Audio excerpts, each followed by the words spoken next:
ഞാൻ ഇന്നലെ ഈ പാർക്കിലിരുന്ന് നോമ്പ് തുറന്നു. ഇവിടെ ഈ ബെഞ്ചിലിരുന്ന് നോമ്പ് തുറക്കുക.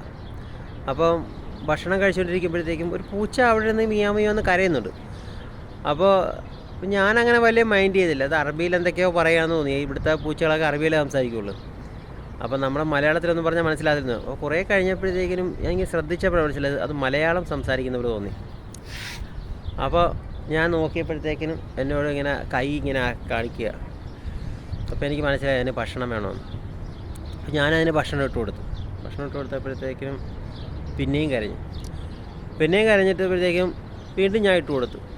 അത് ഭക്ഷണം കഴിച്ചിട്ട് അത് പോകാൻ നേരം എൻ്റെ അടുത്തോട്ട് വന്ന് ഇതിൻ്റെ മേളിലേക്ക് കയറി വന്നു, ബെഞ്ചിലേക്ക് കയറി വന്നിട്ട് എൻ്റെ വീണ്ടും ആ കൈ പൊക്കിയപ്പോഴത്തേക്കിനും ഞാൻ അങ്ങോട്ട് കൈ അങ്ങോട്ട് നീട്ടി കൊടുത്തപ്പോഴത്തേക്കിനും എൻ്റെ കയ്യിൽ ഇങ്ങനെ തടകി പൂച്ച.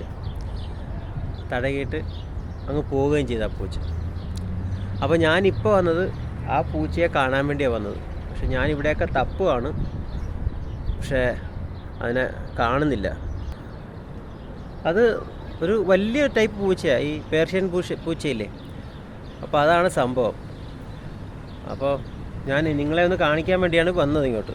അപ്പോൾ വന്നിട്ട് കണ്ടില്ല. ഞാനത് അടുത്ത വീഡിയോയിൽ അതിനെ കാണിക്കും. അപ്പോൾ അതിനെ കാണിക്കുമ്പോൾ നിങ്ങൾ തന്നെ പറ, ആ പൂച്ചയെ കണ്ടിട്ട് അതിൻ്റെ അഭിപ്രായം പറ. ഈ പൂച്ചയുടെ സംസാരിക്കുന്നുണ്ട്, നല്ലപോലെ സംസാരിക്കുന്നുണ്ട്. പക്ഷേ മലയാളമാണോ സംസാരിക്കുന്നത് അറബിയാണോ സംസാരിക്കുന്നതൊന്നും മനസ്സിലാകുന്നില്ല. നമ്മൾ ചോദിക്കുന്നതിനൊക്കെ മറുപടി പറയുന്നുണ്ട്.